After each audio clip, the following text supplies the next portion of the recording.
नमस्कार, आप देख रहे हैं मिरर मीडिया। मैं हूं आपके साथ चंद्रा सिंह। स्वागत है आपका खबरनामा में। चलिए रुक करते हैं आज की सुर्खियों पर। संविधान दिवस पर कोर्ट परिसर में न्यायाधीशों ने ली संविधान की शपथ।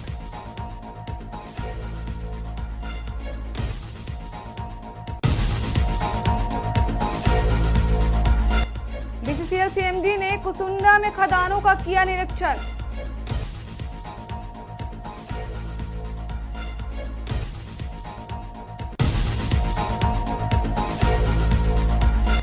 सोशल मीडिया से हुए प्यार के चक्कर में बांग्लादेशी महिला पहुंची भारत।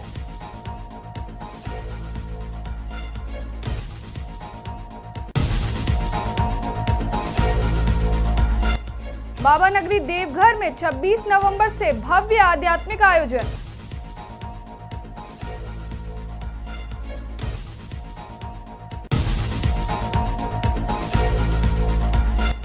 स्वतंत्र भारत का निर्माण और संविधान रचना में हजारीबाग जिले के भी अहम भूमिका।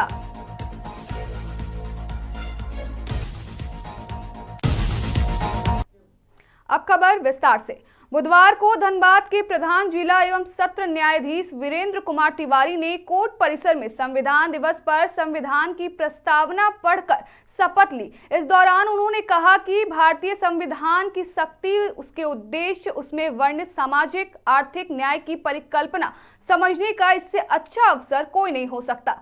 ऐसे तो सभी रोज संविधान के प्रावधानों के तहत ही काम करते हैं, परंतु वर्ष में एक दिन ऐसा भी होता है जिसमें हम अपने संविधान के प्रति निष्ठा प्रकट करने के लिए एक जगह एकत्रित होते हैं। इसी कारण आज हम लोगों ने संविधान की शपथ ली है और उसके प्रस्तावना को पढ़ा है।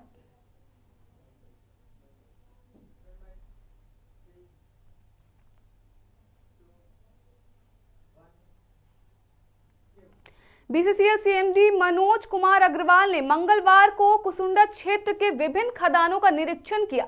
निरीक्षण के दौरान उन्होंने अधिकारियों को फटकार लगाते हुए कोयला एक्सपोजर और पंपिंग दक्षता के मौजूदा स्तर पर असंतोष व्यक्त किया। कहा कि कार्यप्रणाली में सुधार लाने के साथ उत्पादन व डिस्पैच पर ध्यान दें। उन्होंने सभी 6 स्थापित पंपिंग के निर्बाध संचालन के लिए अतिरिक्त इलेक्ट्रिकल फीडर की व्यवस्था तत्काल करने के निर्देश दिए। इसके बाद उन्होंने अवैध अतिक्रमण हटाने और काली मंदिर के स्थानांतरण की प्रक्रिया का निरीक्षण किया। प्रभावित परिवारों से बातचीत करते हुए उन्हें पुनर्वास के लिए प्रोत्साहित किया। सीएमडी ने क्षेत्रीय प्रबंधन को सभी बुनियादी सुविधाओं से युक्त क्वार्टर उपलब्ध कराने के निर्देश दिए। उन्होंने कहा कि 32 अतिक्रमणकारियों के शीघ्र पुनर्वास की प्रक्रिया को तेज किया जाए।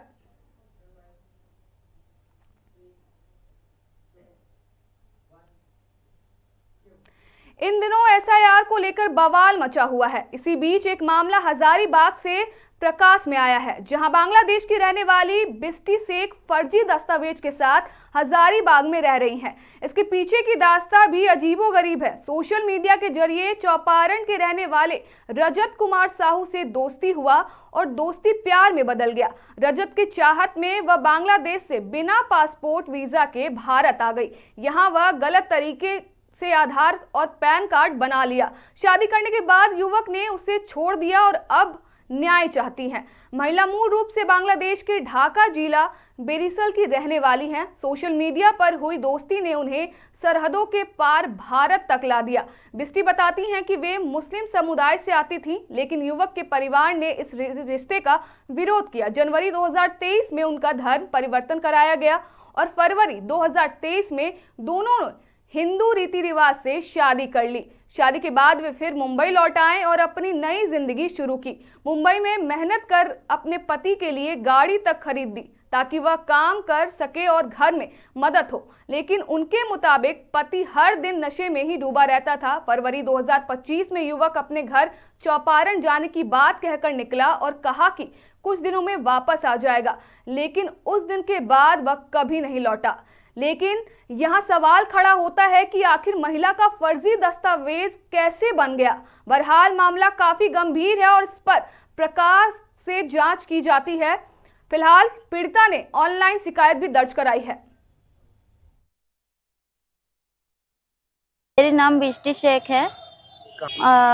फिलहाल मुंबई से आया है। मेरा घर बांग्लादेश में है। बांग्लादेश में कहाँ? ढाका। हाँ, मैं यही बोलना चाह रही हूँ, मेरा जो हस्बैंड है राजा कुमार साहू, उनसे मेरे को 3 साल पहले फेसबुक का माध्यम से मेरे साथ बातचीत हुआ है। उनका बाद उन्होंने हमको 2023 में इंडिया पे लेके आया, जनवरी महीने में। उनका बात लेके आने का बाद उन्होंने हमको 2 साल रखा था, उनका साथ में रखने का बाद उन्हें 1 साल हुआ भाग गई है। मैंने एक बार डांसर है, 2 साल से मैं कमा कमा के उनको पीछे पूरा दिया है, गाड़ी लेके दी है, जमीन लेके दी है। उनका पीछे उनका मम्मी पापा का भी जो देखभाल था सब मैंने ऑलरेडी किया है। करने का बाद उन्होंने क्या किया है, मेरे को 2025 में फरवरी तारीख को 2 तारीख को हमको छोड़ के भागा है। तो मैं इधर आई है, वो मेरे को बिना बता के इधर आ गई थी, चौपारण में जो उसका गांव है उधर आ गई थी। आने का बाद मैं उनका पीछे पीछे करते करते मैंने चौपारण तक पूछा है। पूछने के बाद मैं वहीं पे आवेदन पत्र दिया था, तब मैंने बोला था जो मैं इधर की हूँ बोल के मैं आवेदन पत्र दिया था, कोलकाता का निवासी है बोल के। तो उसका बाद उसका जो मम्मी है, मेरा जब एफआईआर बन गई, उसका बाद उसका जो मम्मी है वो मम्मी ने मेरे नाम पे एक आवेदन पत्र दिया था चौपारण थाना में। ये बांग्लादेश का है, बांग्लादेशी है, मेरा बेटा को भुला भला के फंसाई है इंडियन नागरिकता लाने के लिए। हम बांग्लादेश से आई थी, मेरा वो राजा कुमार साहू जो है उन्होंने किसी को पैसा दिया था, कोई दलाल का थ्रू से हमको इधर लेके आया था। उन्होंने गई थी हमको लाने के लिए कोलकाता में लाने के लिए गया था। तो हमारे साथ उधर 2 दिन रुका है। रुकने का बाद मेरा फेक आईडी से, मतलब फेक आधार कार्ड बना के मेरा टिकट निकाल के मेरे को मुंबई तक ले। बाबा वैद्यनाथ की पावन नगरी देवघर एक बार फिर भव्य आध्यात्मिक आयोजन का साक्षी बनने जा रही है। अतिरुद्र महायज्ञ सह श्रीमद् भागवत कथा ज्ञान यज्ञ की शुरुआत से पूर्व भव्य कलश यात्रा निकाली गई, जिसके माध्यम से श्रद्धालुओं को आयोजन में शामिल होने का निमंत्रण भी दिया गया। कलश यात्रा में बड़ी संख्या में महिलाएं, भक्तगण और स्थानीय लोग पारंपरिक वेशभूषा में शामिल हुए। ढोल नगाड़ों, वैदिक मंत्रोच्चारण और भक्ति गीतों के बीच यात्रा का माहौल अत्यंत धार्मिक और उत्साहपूर्ण दिखाई दिया।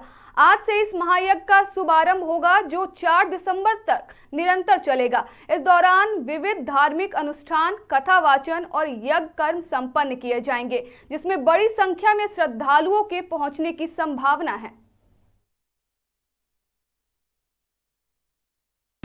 ये कलश यात्रा, जल यात्रा अतिरुद्र महायज्ञ के शुभ आरंभ के लिए कलश लेकर प्राण प्रतिष्ठा अतिरुद्र महायज्ञ की शुरुआत किया जाता है। ये कलश यात्रा हम महिलाओं के लिए बहुत ही व्यवस्था और अच्छा है। कलश का मतलब ये जल यात्रा होती है। कलश वहाँ जाके रखाई जाएगी। ये रखने के बाद ही सारा कार्यक्रम आरंभ होगा। अग्नि प्रज्वलित हो गया, सारे कुंडों में दी जाएगी और आहुति भी शुरू होगी। आज ये शुभारंभ है। कलश यात्रा बहुत ही महत्वपूर्ण चीज है यज्ञ को शुरू करने के लिए। हजारीबाग ने न सिर्फ आजादी की लड़ाई में बल्कि स्वतंत्र भारत के निर्माण और संविधान रचना में भी अहम भूमिका निभाई है। जिले के 2 महान नेता स्वर्गीय बाबूराम नारायण सिंह और पूर्व मुख्यमंत्री स्वर्गीय केबी सहाय संविधान सभा के सदस्य रहे और देश के लोकतांत्रिक ढांचे को मजबूत करने में योगदान दिया। बाबूराम नारायण सिंह ने संविधान सभा में प्रधानमंत्री को प्रधान सेवक, अधिकारियों को लोक सेवक और मंत्रिमंडल को सेवक मंडल कहे जाने का सुझाव दिया था, ताकि लोकतंत्र में किसी तरह की राजशाही मानसिकता न आए। उन्होंने पंचायती राज को मजबूत करने की वकालत भी उसी दौर में की थी। डॉक्टर प्रमोद सिंह, जो बाबू राम नारायण सिंह के पोते हैं, बताते हैं कि उनके दादा की सोच आज भी प्रासंगिक है और संविधान पर होने वाली अनावश्यक आलोचनाएं उन्हें पीड़ा देती थी। दिसंबर 2019 में बरही के जनसभा में प्रधानमंत्री नरेंद्र मोदी ने भी बाबू राम नारायण सिंह की श्रद्धांजलि देते हुए उनकी स्वतंत्रता संग्राम और संविधान निर्माण में निभाई भूमिका की सराहना की थी। वरिष्ठ पत्रकार मुरारी सिंह के अनुसार हजारीबाग को गर्व है कि यहाँ की धरती ने 2 ऐसे नेता दिए जिन्होंने देश के संविधान निर्माण जैसी ऐतिहासिक प्रक्रिया में महत्वपूर्ण भूमिका निभाई है।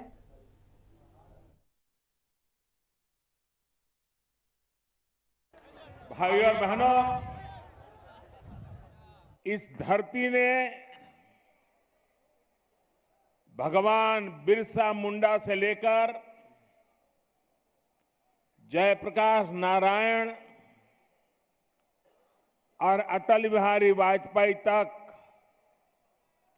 अनेक राष्ट्र नायकों की तपस्या को बल दिया है। स्वतंत्रता आंदोलन से लेकर आपातकाल तक यहां की धरती ने इन महान नायकों को करीबी से देखा है। इसी धरती ने देश को बाबू रामनारायण सिंह जैसा सेनानी भी दिया, जिन्होंने संविधान निर्माण में तो अपना योगदान दिया ही, एक देश एक विधान के लिए समर्पण भाव से काम किया।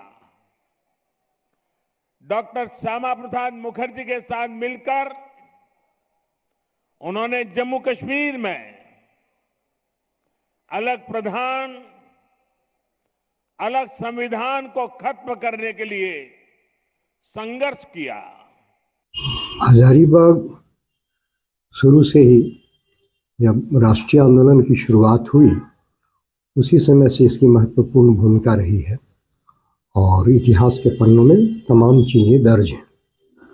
लेकिन जहाँ तक संविधान निर्माण की बात है तो यहाँ से 2 सदस्य निर्वाचित हुए थे। एक मेरे दादाजी जो महान स्वाधीनता सेनानी थे स्वर्गीय रामनारायण सिंह, और दूसरे बिहार के एकीकृत बिहार के मुख्यमंत्री स्वर्गीय कृष्ण वल्लभ साहू जी। फिलहाल के लिए इतना ही। बाकी तमाम खबरों के लिए बने रहें मिरर मीडिया के साथ।